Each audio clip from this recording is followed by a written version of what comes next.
Qu'est-ce que ça veut dire la nourriture? Nous parlons de la nourriture pour se nourrir. Je suis très inquiet là. Nous parlons de la nourriture pour se nourrir. Nous parlons de la nourriture, oui, c'est bon. J'ai pas le temps de ça, mais Juge chapitre 11, à partir du premier verset.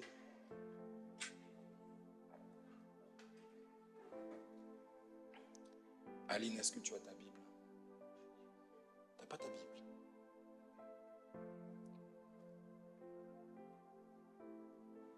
Nous parlons de Jephthé, n'est-ce pas? Nous avons, du moins là, nous sommes sur l'écriture de Juge, chapitre 11. Nous lisons à partir du premier verset, où nous sommes en train de voir des merveilleuses choses. Nous n'allons pas lire, parce que nous courons derrière le temps, mais nous sommes tous en train de voir que cet enfant était, selon d'abord l'écriture, parce qu'il faut comprendre l'écriture pour donner l'interprétation. Si tu ne comprends pas l'écriture et tu interpréteras mal, et si tu interprètes mal, si tu donnes même la révélation, ça ne va pas tenir. Donc il faut bien comprendre la lecture d'abord. Jephthé était le fils d'un monsieur et d'une dame. Ce monsieur, comme au temps de l'ombre de la loi, je gagne du temps, ma chérie. Féfé, j'ai la main levée. C'est bien, t'as révisé, c'est bien, là je te retrouve. C'est bien, Féfé. Comme au temps de la loi, ils avaient plusieurs femmes. Et on ne cesse pas de dire que Dieu ne ramène que ce qui est passé. Et ce qui a été fait dans l'ombre, Paul explique clairement que ce sont des choses qui ont été faites pour nous servir d'instruction. C'est-à-dire c'est des choses qui ont été faites pour que nous puissions être enseignés. Dieu a fait des choses exprès dans ce temps-là pour l'enseignement. C'est-à-dire pour aujourd'hui. Et ils avaient 2, 3 femmes, des concubines, des femmes, ainsi de suite. Amen. Et ces choses symbolisaient tout simplement l'Église. Qu'il y allait avoir plusieurs membres, parce que nous sommes l'Église, tu es l'Église, je suis l'Église. C'est pour ça que donc, quand tu regardes, Dieu peut avoir plusieurs femmes, mais nous formons les membres du corps. Nous formons seulement un seul corps. Donc si tu veux avoir plusieurs femmes, il faut qu'à un moment donné, ces femmes-là deviennent une seule personne. Ça ne sera pas possible. C'est comme cela que Jacob avait un pied de table qui s'appelait comment? Léa, un pied de table qui s'appelait Rachel, un pied de table qui s'appelait et un pied de table qui s'appelait Bila. C'est super ça. Mais ça ne formait que la table. Amen. Ça ne formait qu'une seule personne. Donc si tu demandes c'est qui la table, comment s'appelle cette table-là? Cette table s'appelle Jacob, qui est constituée de plusieurs pieds, 4 pieds. Amen. Donc c'était des choses qui ont été faites dans l'ombre pour pouvoir nous servir d'instruction. Ainsi on nous parle donc de Gédéon qui était né d'une femme prostituée. Est-ce qu'on se comprend? Alléluia. Jacob est né d'une femme, Jephthé est né d'une femme prostituée. On avait très rapidement, on avait pris des témoins pour expliquer qu'il y en a plusieurs comme ça dans la Bible. Si vous regardez même dans l'histoire de Rachel et de Rebecca, à un moment donné, il y avait le mari, il y avait une personne qui était considérée comme prostituée. Parce qu'il y a une femme qui a été mariée, et la deuxième là, c'est l'image d'une prostituée aussi. Voilà pourquoi il y a eu l'histoire avec Ruben, qui a appris l'histoire de Mandragore. Je ne sais pas exactement c'est avec Ruben. Et on parle comme ça. Tu m'as pris mon mari. Si vous lisez Léa, tout ça là, ainsi mon mari s'attachera à moi. C'est-à-dire que mon mari est à moi, mais pourtant, il était. Et cette femme autre est considérée comme une prostituée. Est-ce qu'on se comprend? Mais pourtant, de cette femme va naître Joseph, qui est l'image de Christ. De cette femme qui est considérée comme une prostituée, on va voir Gédéon. Les caractéristiques de Christ. Est-ce qu'on se comprend? C'était l'ombre des choses à venir. C'est pourquoi, dans l'histoire, on a vu donc que cet enfant qui était né d'une femme prostituée, cet enfant est considéré comme étant un enfant qu'on doit minimiser, un enfant qu'on ne peut pas apprécier, un enfant qui est différent des autres. C'est la même chose que Salomon. Si vous lisez l'histoire de Salomon, à un moment donné, parce que lui aussi est né d'une femme prostituée, selon la pensée que nous sommes en train de voir, parce que cette femme était mariée à un homme, David a fait tuer son mari et il a pris la femme. Elle va tomber enceinte, du moins elle tombe d'abord enceinte, et c'est par là qu'il va faire tuer le mari. Est-ce qu'on se comprend? Parce que si on apprend que tu es allé vers une femme qui a un mari, c'est compliqué. Est-ce qu'on se comprend? En Israël, on ne tolère pas ça. C'est pour cela que Jésus est venu de nuit vers nous. S'il venait en plein jour, on allait le lapider. Quand il est mort à la croix, la lumière s'est éteinte. C'est là qu'il a fui, il est venu vers nous. La grâce est venue par la croix. Et jusqu'à aujourd'hui, on dit la nuit est avancée. Donc nous sommes dans la nuit. Jusqu'à ce qu'il fera un nouveau jour. Il va retourner chez eux. Est-ce qu'on se comprend? Vous comprenez tous ces mouvements-là? Rachel, tu comprends? Je veux que tu comprennes. Si tu ne comprends pas, je n'avance pas. D'accord? Et donc, cet enfant, ça a toujours été comme ça, doit être minimisé. Pour expliquer aussi que les gens qu'on minimise, ce sont ces personnes-là que Dieu se sert. Ne te plains pas parce qu'on t'a minimisé. Jésus lui-même, qui est Dieu, il est venu, on l'a minimisé, on l'a rejeté, on l'a craché dessus, on l'a insulté. On a dit qu'il avait un démon en lui. Jésus-Christ. Donc, en tant qu'enfant de Dieu, nous sommes vaccinés. Quand on se sent minimisé, rejeté, on ne dit pas que moi, en tant qu'enfant de Dieu, je dois minimiser quelqu'un. Faux. Je dis ce que je peux ressentir. Parce que le frère, là, je suis en train de parler, à un moment donné, il tourne la tête. Je peux, si je suis blessé, je vais dire, mais lui, il me boude ou quoi? Dans mon cœur. Vous voyez pourquoi on demande la grâce de Dieu tout le temps? Donc, rien que le fait que pendant que je parle, je regarde par là, tu dis, mais pourquoi il me regarde comme ça? C'est que c'est à moi qu'il est en train de parler. Ça, c'est la chair. Donc, si maintenant tu commences à te dire, oui, on m'a fait ça, on a calculé, Félicie a tapé comme ça 2 fois, ça veut dire qu'elle ne veut pas qu'on soit ici. C'est fini. Tu ne seras pas en paix et tu vas avoir des problèmes avec tout le monde. Mais si tu te dis que, Seigneur, si toi, on t'a fait ces choses, toi qui étais bois vert, à combien plus forte raison, moi, je t'assure, tu seras emmené à supporter beaucoup de choses et à ne pas être problématique. Vous imaginez Jésus qui est venu, il a créé ces gens, il est venu pour les sauver, ils l'ont insulté. Imaginez-vous, ah, vous jouez avec moi. Il a donné du pain aux gens. Mais on a attrapé. Je suis sûr que parmi eux, il y avait des gens qui avaient mangé du pain. Ils l'ont rembarqué comme ça. Jésus, vraiment, l'a ramené. Oh, crucifions-le. Mais imagine Jésus. Ah, franchement, hein, s'il était africain, il aurait typé. Toi, va là-bas d'ailleurs, toi là. Est-ce qu'on se comprend? C'est juste, je voulais juste exhorter à ce niveau-là qu'il faut qu'on te minimise, mon frère. Celui qui le fait ne fait pas bien. Parce que cette personne aura besoin de toi à un moment ou à un autre. Vous comprenez? Il ne fait pas bien. Mais toi, tu ne dis rien. Voilà pourquoi Jephthé, parce qu'il était né, j'avance d'une relation qu'on a qualifiée comme étant une relation abominable.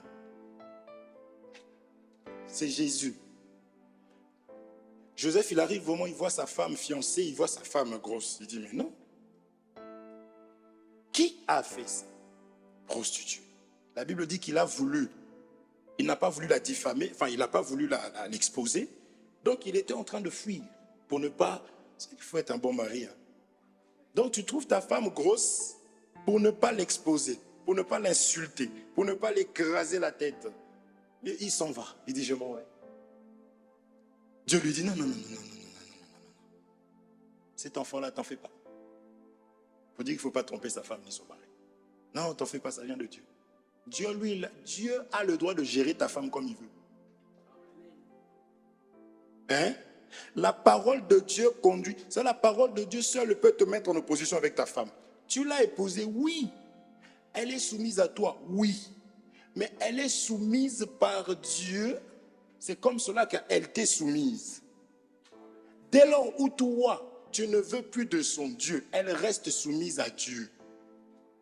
Alléluia. Le frère, il va où là? Est-ce qu'on se comprend? Même moi là, je suis soumis à la parole de Dieu. Ne viens pas parce que je suis aussi épouse. Ne viens pas me ramener à désobéir à la parole de Dieu pour te faire plaisir. Jamais de la vie. Je te dirai la vérité. Tu boudes. On est arrivé quelque part, on est parti écouter la parole. J'étais consolé. On donne la parole au prédicateur. Ismaël, il dit, si tu es venu ici pour une autre pensée, pour autre chose, tu vas être déçu. Je suis désolé de te décevoir. Nous sommes ici pour la parole de Dieu. La parole de Dieu ne vient pas pour cajoler. J'ai dit, tu étais là, non, tonton. J'ai dit, je disais, si je dis trop amen, on va dire, j'étais calme comme ça, comme si. Mais je dis, merci Seigneur. Nous ne prêchons pas l'évangile de vie comme tu veux. Et après, Jésus, quand tu vas mourir, Dieu c'est un Dieu des vivants. Quand tu seras mort, on priera pour toi. Et si tu n'es pas baptisé, on te baptisera après la mort. Maintenant, tu vas voir une personne intelligente, tu lui dis, écoute, on a été baptisé un mort. Il va dire, comment? On a été baptisé un mort. Pardon? Est-ce qu'on se comprend? Ce n'est pas ça. C'est du vivant que nous posons des actes, que nous montrons à Dieu que nous l'aimons, que nous le suivons, que nous menons notre vie, une vie de bonne conscience. Afin que quand nous allons mourir, même mes enfants, je ne veux pas mourir que mes enfants gardent une image de moi, d'une personne qui crée des troubles, qui n'écoutait rien, qui crée que des problèmes. Non. Je veux que mes enfants sachent que non, notre Père nous a laissé telle chose. Il était là avec nous, il nous accompagnait au foot. Il y aura toujours des... Il était parti acheter du pain. Quand on te dit mon père est parti acheter du pain, c'est qu'il n'est plus revenu. Donc il a quitté ma mère comme ça. C'est comme ça que les jeunes parlent. C'est du lait, pardon, excusez-moi. Il est parti acheter du lait. Et des cigarettes. Bon, moi, dans mon cas, ça sera du lait peut-être. Est-ce qu'on se comprend? Non. Il faut qu'on donne à nos enfants des vraies valeurs. En fait, tout ce que je n'ai pas été, c'est ça que je veux voir ça en eux. C'est ça que je veux laisser en eux.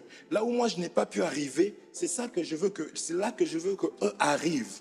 Or, pour qu'ils arrivent, il faut que je travaille de mon vivant. Il faut qu'ils soient fiers de moi. Il faut que quand ils me regardent, qu'ils disent, papa, voilà, quand je fais du mal, je m'excuse auprès d'eux. Ils savent, là, ils peuvent vous dire. Souvent, ils arrivent ici, mais toi, et je m'énerve. Mais toi, oh non, papa, c'était, je me repens, mon frère. J'apprends à mes enfants même l'humilité. Il y a des gens comme ça. C'est ça que nous prêchons l'évangile pour que nos cœurs changent. Comment tu vas traiter ton fils d'orgueilleux puisque toi-même, tu es très orgueilleux? Comment tu vas traiter ton fils il manque l'amour parce que toi-même, tu manques l'amour. Imagine-toi là, dans ma vie, là, c'est mes enfants qui doivent veiller sur moi. Donc, je sors la nuit, mes enfants, papa, tu vas où encore? C'est-à-dire qu'au lieu que ce soit moi qui veille sur eux, c'est eux à leur âge qui s'inquiètent pour moi. Ce n'est pas comme ça dans l'ordre des choses. Selon Dieu, les parents s'inquiètent pour les enfants et leur apportent les soins pour que les enfants puissent connaître l'importance de mère et de père. Si c'est le monde à l'envers, papa, il est déjà là ou pas? David, va voir s'il est là. Regarde s'il y a les clés. Il n'est pas encore rentré. Où est-ce qu'il est encore? Essaie d'appeler un peu tonton Jacques. Ce n'est pas comme ça. Tu tues tes enfants. C'est-à-dire qu'ils vont porter ton fardeau alors que selon Dieu, c'est les parents qui portent le fardeau des enfants. Est-ce qu'on se comprend? Donc, pour dire seulement qu'une relation qui était considérée comme abominable. Et ça s'accomplit aussi en Jésus-Christ. Amen. Donc, c'est comme cela que Gédéon, quand le père est mort, c'est ce qu'on expliquait rapidement, il devait être chassé. Jephthé. Si tu enseignes mal les enfants, quand tu ne seras plus là, tu vas comprendre ce que tu as semé en eux. Ils vont se séparer. Ils vont se bagarrer. Est-ce qu'on se comprend? Parce qu'au lieu que le lien qui pouvait les unir soit le Seigneur Jésus-Christ ou la parole de Dieu, mais toi, tu leur as laissé toi. C'est dès que tu n'es plus là, les enfants derrière, ils ont une bonne raison pour se déchirer. Et surtout, ils vont reproduire peut-être ce que tu as été avec ta femme, avec leur mère. Mais quand on voit les parents unis, soudés, ils ont un même langage. Là-dessus, j'insiste. Ce n'est pas ma prédication. Si je vous montre ce que j'ai écrit ici, vous allez dire, le frère, il est malade. Si tu ne respectes pas ton mari, tu ne t'humilies pas, tu apprends à ta fille demain à frapper son mari. Parce que la jeunesse, il faut savoir que quand tu leur donnes une dose, ils reçoivent 2 doses et ils reproduisent 4 doses. Ça fait 6.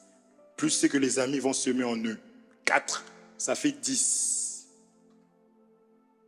Tu tu vas aller excuse-moi frérot, toi tu es là. Excuse-moi, parce que je vais revenir. Tu vas aller chez eux, tu vas dire quoi? Moi, je t'ai jamais appris ça. Tu avais fait ça, sauf que ça a grandi. Est-ce qu'on se comprend? Le mari te dit, ma chérie, ramène-moi la serviette. Tu demandes même à la fille, hein? Laisse-moi nous prendre nous, hein? Parce que toi, je sais qu'on va régler même si tu me lapides. Erlicia, donne la serviette à papa.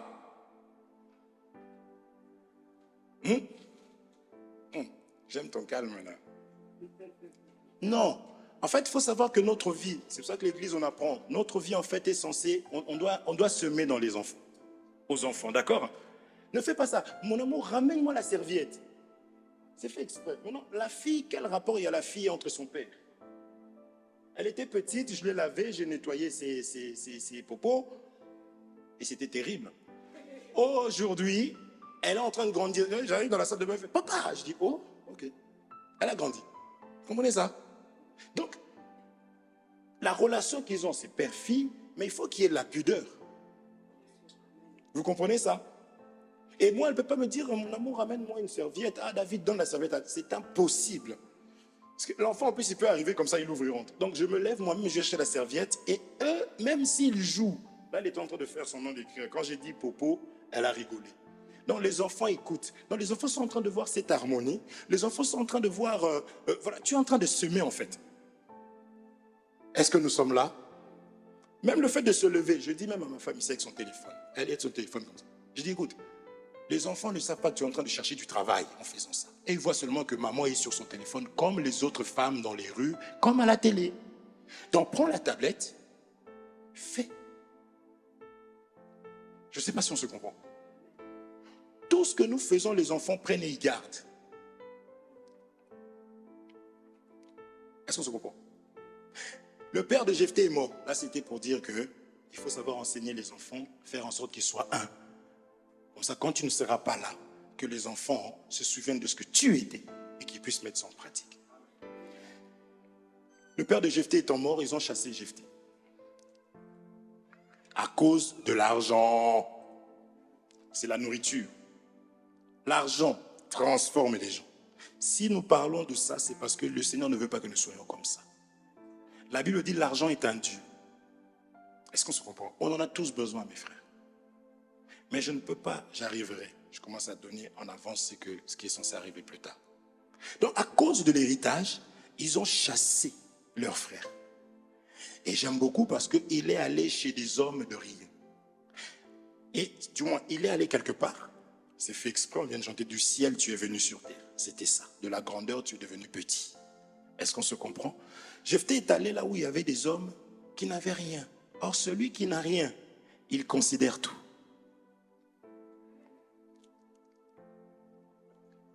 Il y a des moments où on te fait un virement de 40 euros. Tu dis Alléluia, il y a une débellée, il y a... Est-ce qu'on se comprend? Celui qui n'a rien, 3,50 €. C'est ça que le Dieu veut que nous soyons. Que nous n'ayons rien, qu'on ne puisse pas se suffire à nous-mêmes. Qu'on soit preneur, qu'on soit à l'écoute, qu'on apprenne même des autres. Est-ce qu'on se comprend?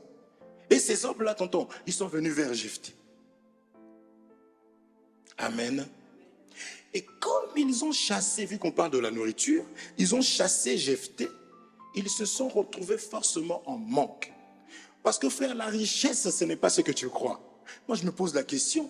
Pour qu'ils chassent leurs frères, c'est que l'argent ça devait être une quantité importante. N'est-ce pas? Mais comment se fait-il que vous êtes quand même retrouvés dans des problèmes? L'argent ne répond pas à tout. Et là, ils étaient obligés d'aller... Et puis c'est bien parce qu'ils étaient humbles. Hein? Ils ont envoyé aller chercher Jephthé. On n'a pas le choix. Frère, quand ça ne va pas, ne fais pas semblant, tu vas mourir. Quand ça ne va pas, il s'agit de la vie. La vie que nous avons là, c'est Dieu qui nous l'a donnée. Ça appartient à Dieu. Donc, apprends à protéger ce que Dieu t'a donné. C'est comme si on avait mis un enfant dans ton ventre que tu dois protéger à tout prix.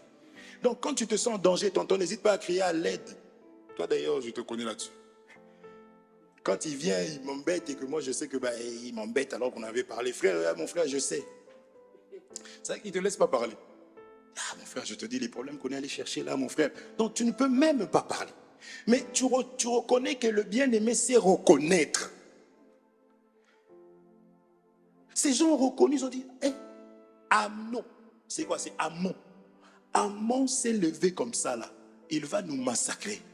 Frère, il faut reconnaître que la grâce du bien-aimé Jephthé est importante. Allez chercher Jephthé. Et vous avez vu, il y avait une conversation. Jephthé dit, mais vous êtes revenu, oui. Parce que des gens, tu dis, ah, tu es venu quand même. On te dit, prends pas le canapé, tu prends le canapé, ça tombe, ça se casse. On te dit, mais t'as cassé le canapé. Ah oui, mais voilà, tu as dit qu'il faut aider, il faut s'entraider. Aide-moi. Eux, ils ont dit, non, on a besoin de toi, Jephthé. L'humilité. Amen.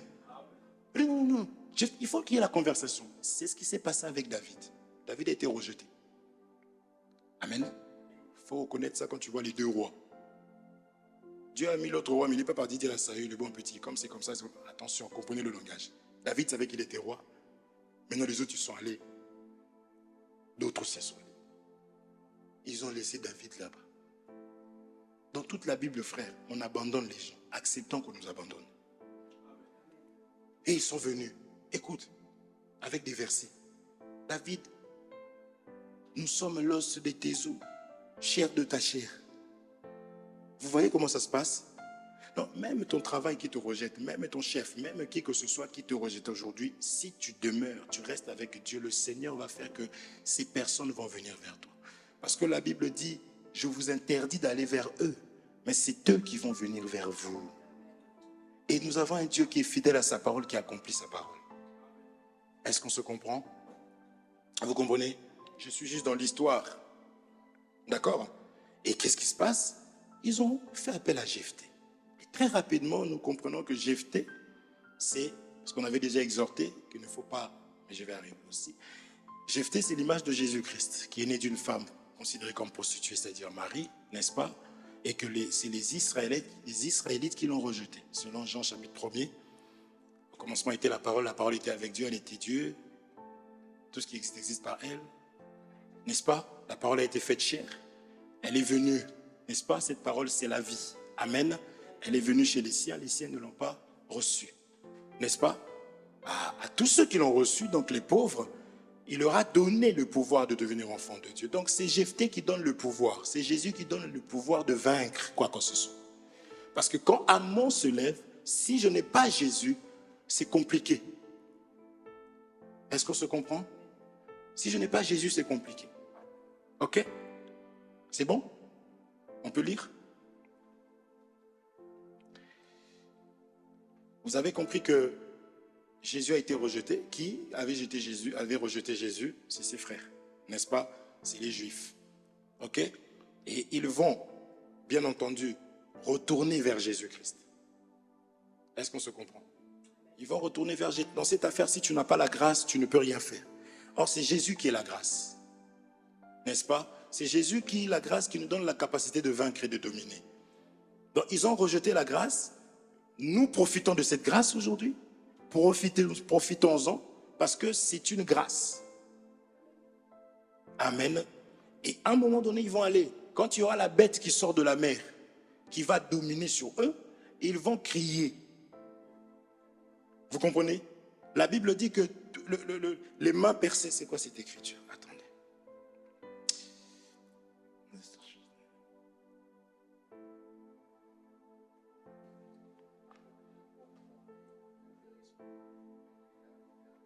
Amen.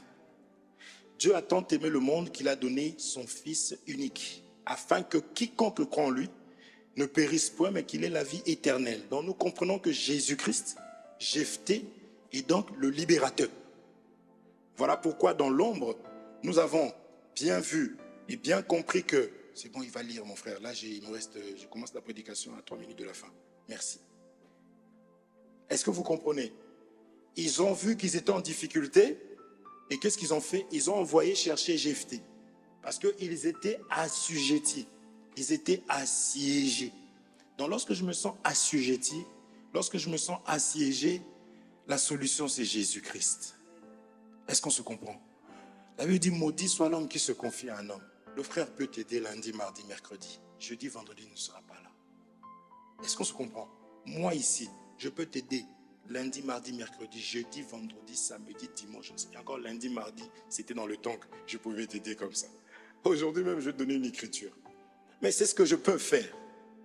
On se comprend? Mais ça ne veut pas dire que Jésus, lui, n'a pas. Vous comprenez ça? Jésus est l'héritage véritable. Et quand Jephthé, il a été repoussé, et ils se sont quand même retrouvés en manque.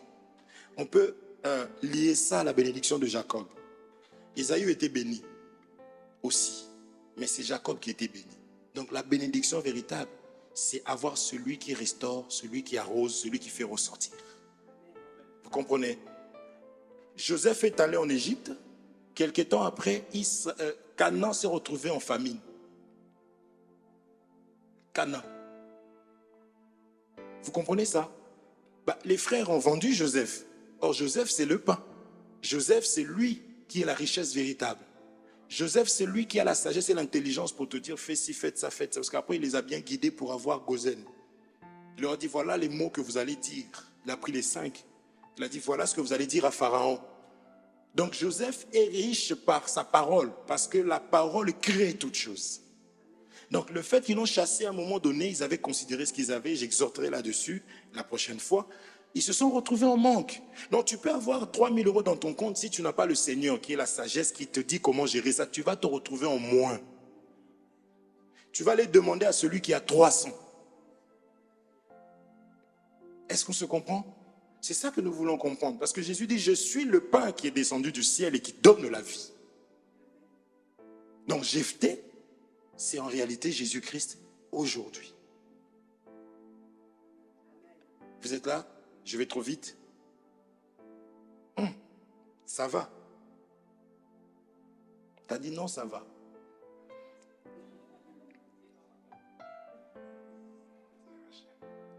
Que Dieu vous bénisse. Donc Jean 3,16 maintenant dit, c'est Jésus, c'est lui Jephthé. Car Dieu a tant aimé le monde qu'il a donné son Fils unique afin que quiconque croit en lui ne puisse pas périr, mais qu'il ait la vie éternelle. Est-ce qu'on se comprend? Maintenant, lisons Tonton Guy, Luc, chapitre. Déjà, Tonton Guy, j'ai présidé à ta place, tu as vu quand même, je suis gentil. Luc chapitre 4, verset 18, s'il te plaît. Ici, je veux que nous puissions comprendre, que Dieu nous aide. Je vais introduire. Ça va, Aline? Tu comprends?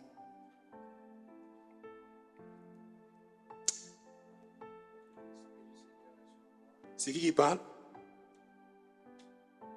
Qui a dit cette phrase-là? Qui dit l'Esprit du Seigneur est sur moi? On est en train de lire dans le livre de Luc, donc ça ne peut vraiment pas être Ésaïe. Il faut bien... C'est qui parle? Frère, qui a dit l'Esprit du Seigneur est sur moi? Mais bien, même cette question-là, c'est Jésus qui dit ça, c'est qui?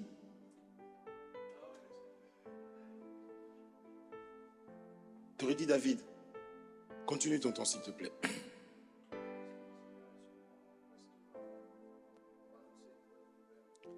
Ah! Donc, qui est allé vers les pauvres? C'est Jephthé. Amen. Je fais ça pour que nous puissions comprendre que notre Bible ne se contredit pas. Nous prêchons la vérité qui a été annoncée depuis. Donc, c'est Jephthé ici qui parle, il dit, l'Esprit du Seigneur est sur moi, il m'a oint pour annoncer une bonne nouvelle. Frère,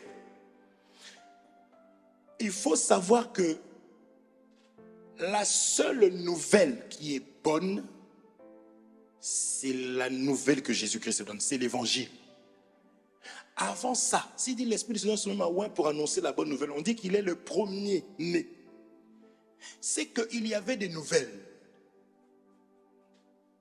Elles n'étaient pas bonnes. Nous sommes dans un temps où il y a des mauvaises nouvelles. Ce n'est pas la première fois, ça ne sera pas la dernière fois. Mais il y en a un qui a été oint pour annoncer une bonne nouvelle. Et c'est cette nouvelle que nous avons besoin d'entendre, que nous devons accepter, nous devons garder. C'est-à-dire cette nouvelle doit être au-dessus de toutes les autres nouvelles. Ne pensons pas que, l'heure là, ne pensons pas que, avant que Jésus vienne, il n'y avait pas des gens qui priaient. Faux. La peur, c'est que, en ne mangeant pas la parole, que nous soyons comme des pharisiens.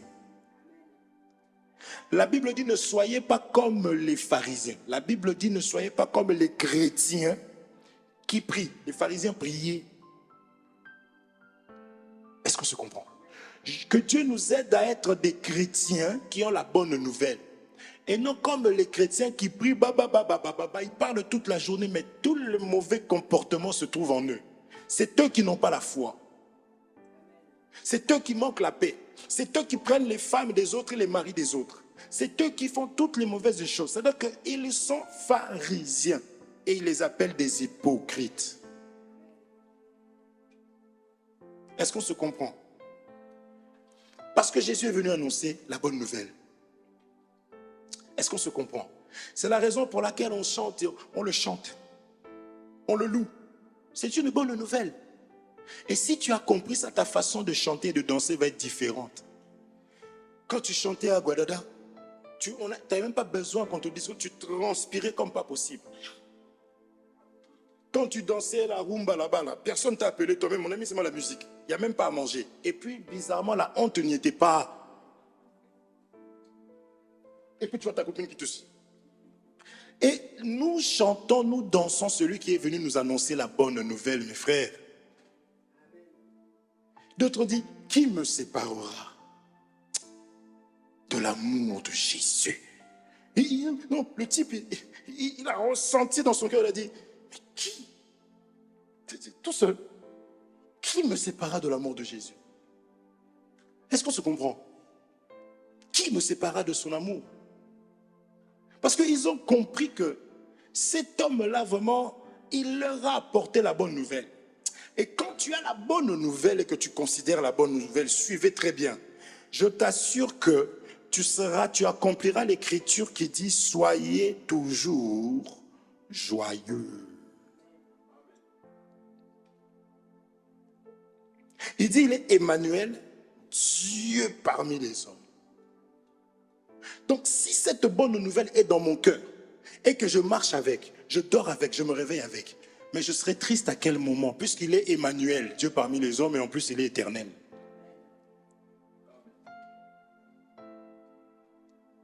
Je suis heureux quand moi, ma joie dure une semaine. Tu sais pourquoi? Parce que mon Dieu vient de tomber dans le compte. Nous donnons ces enseignements pour que nous puissions comprendre combien nous insultons Dieu. C'est tombé. Déjà la veille, sur ton téléphone, tu ne lis pas la Bible. Non, non, non, non, non. Tu attends la joie. Tu attends. La banque, il n'y a rien. La banque, il n'y a rien. 2 heures du matin, on dit veiller ici, là. Vous comprenez ça? Ne soyons pas comme ça, mes frères. Vous voyez comment nous sommes des idolâtres? La Bible dit l'argent est un Dieu. N'ayez pas l'amour de maman. Donc, tu vois vraiment que non, c'est tombé. Ce jour-là, tu te réveilles de bonheur. Les vêtements sont là, le parfum. Les enfants sont nettoyés, lavés. Vous prévoyez. Et puis, Seigneur. Donc, mon Dieu est arrivé. Et il te donne une joie. Ton Dieu, là, l'Écriture qui dit soyez toujours joyeux. Ce n'est pas mon problème. Maintenant, mon Dieu vient d'arriver. Qu'est-ce que je fais? J'ai la joie. Je commence à tout. Tu commences à appeler les gens que tu n'appelais pas. Ça va bien aimer. Joie. Mon Dieu est là. Alléluia. Alléluia. On n'aime pas. C'est comme ça que nous allons devenir meilleurs. Et puis on croit qu'on n'est pas dans le péché parce que pour nous, là, mon peuple périt faute de connaissance. Cette joie est là, éphémère. On te donne ton Dieu, maintenant te souffle dans ton cœur l'égoïsme. La Bible dit quoi? Il faut publier, non? Jésus guérissait les gens, il dit ne dis rien. Mais la personne va parler. Mes chaussettes, mes sockets s'enlèvent, je les enlève. Hein? Va publier que Jésus est là. Ton Dieu est là aussi. J'ai l'argent. Non. Il te dit l'égoïsme. Cache-moi.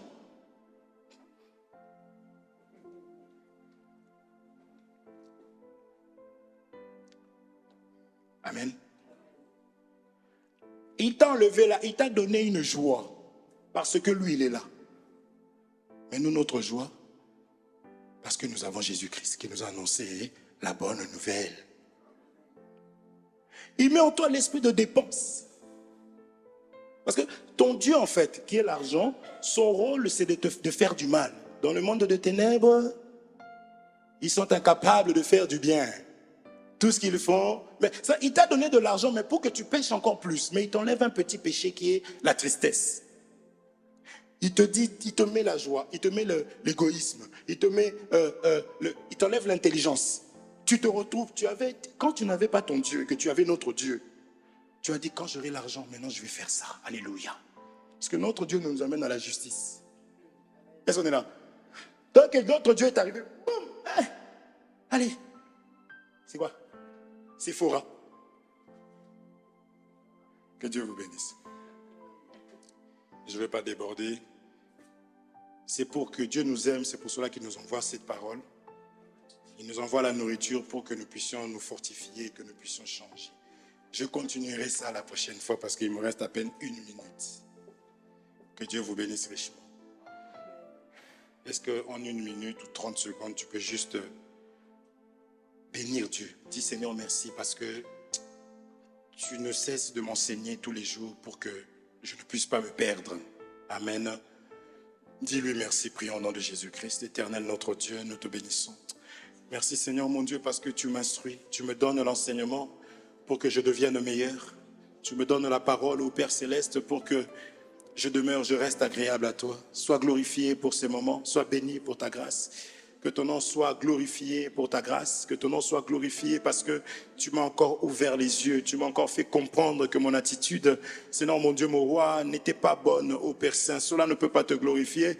Aussi, tu m'as envoyé le pain quotidien pour que je devienne meilleur que je ne l'ai été cette semaine, que je devienne meilleur que je n'ai pas été. Ô Dieu de gloire, ce matin, ô Père Céleste, vois, sois béni, sois glorifié, sois exalté encore, Dieu de mon salut. Que toute la gloire te revienne à toi qui ne change pas, à toi qui demeure, Seigneur mon Dieu, dans les hauteurs, ô Père Saint, et qui voit tout ce qui se passe en moi, tout ce qui se passe dans mon entourage, ô Père Céleste, qui me fait échapper, Yahweh de l'humanité, du filet de l'oiseleur. Sois glorifié parce que cet après-midi encore, tu as su me toucher, tu as su vraiment percer mon cœur, ô Père Saint. Les pensées de mon cœur ont été ainsi dévoilées pour que tu puisses ainsi apporter les soins. Comme un homme va chez le médecin, se dévoile totalement en espérant avoir la solution derrière, en espérant avoir le médicament. Seigneur, tel est toi, telle est ta façon de fonctionner parce que tu es le véritable médecin. Tu es celui qui s'approche, qui vient, Seigneur, dévoiler toutes choses afin que la maladie, Seigneur, qui est l'image du péché, ne puisse plus être demeurée en moi, ne puisse plus être trouvée en moi. Sois glorifié pour ton amour et ta bonté. Je te loue, Seigneur, mon Dieu, mon roi, pour cette grâce et que toute la gloire te revienne de ce que tu as touché, de ce que tu as purifié, tu as sanctifié, tu as restauré, tu as fortifié encore au travers de ta parole parce que l'homme ne vivra pas que du pain, mais de toute parole qui sortira de la bouche. Alléluia, Seigneur notre Dieu, tu as sorti cette parole, que cette parole puisse fortifier, que cette parole puisse consoler, que cette parole puisse encore donner la force, donner les capacités pour la gloire de ton Saint-Nom, au nom puissant et précieux de notre Seigneur Jésus-Christ. Nous avons ainsi prié. Amen. Que Dieu vous bénisse richement. Nous avons compris que nous avons un Dieu, Amen, qui ne nous laisse pas, qui ne nous abandonne jamais. C'est pour cela qu'il nous envoie l'enseignement, il nous envoie la parole. Et la parole ne vient pas pour détruire, la parole vient pour redonner la force et la capacité. Parce que la grâce de Dieu, on a vu que le Sauveur, c'est Jésus, c'est lui qui sauve. Amen. Et crois que tu es sauvé. Amen. Nous allons passer à notre service d'offrande.